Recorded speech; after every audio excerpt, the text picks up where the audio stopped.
How food affects your mood. Few things affect our state of mind, aka our mood, as profoundly as food.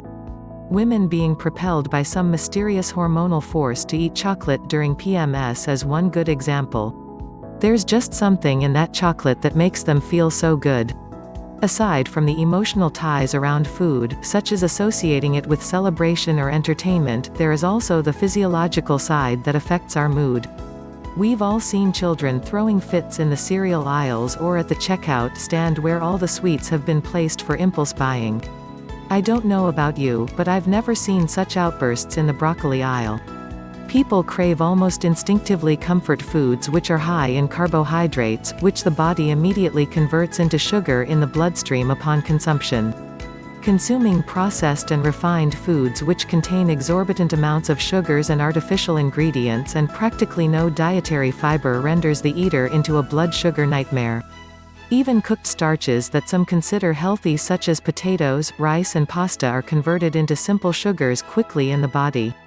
This gives an immediate burst of false energy and a short-lived sense of well-being, followed by a nasty letdown and what some call self-induced hypoglycemia.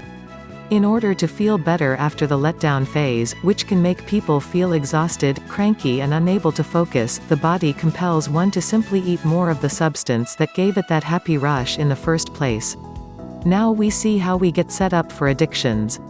Ever tried to be in a good mood, feel jubilant about life or get lots of work done when you are in the throes of caffeine withdrawal?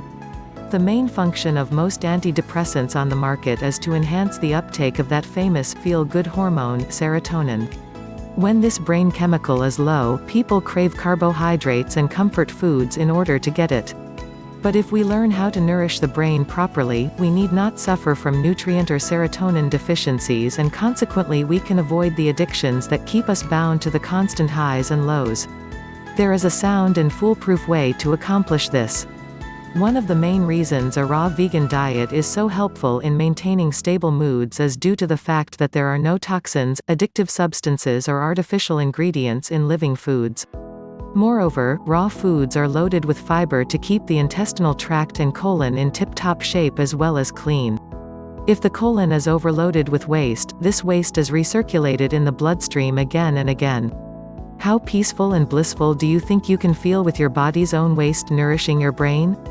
Consumption of foods that are high in fiber and natural sugars also eliminates the wild roller coaster blood sugar swings which are notorious for ultimately depleting our serotonin supplies. After a period of detoxification, which may sometimes be a bumpy road as our emotions are detoxified as well, the mind becomes clearer and sharper.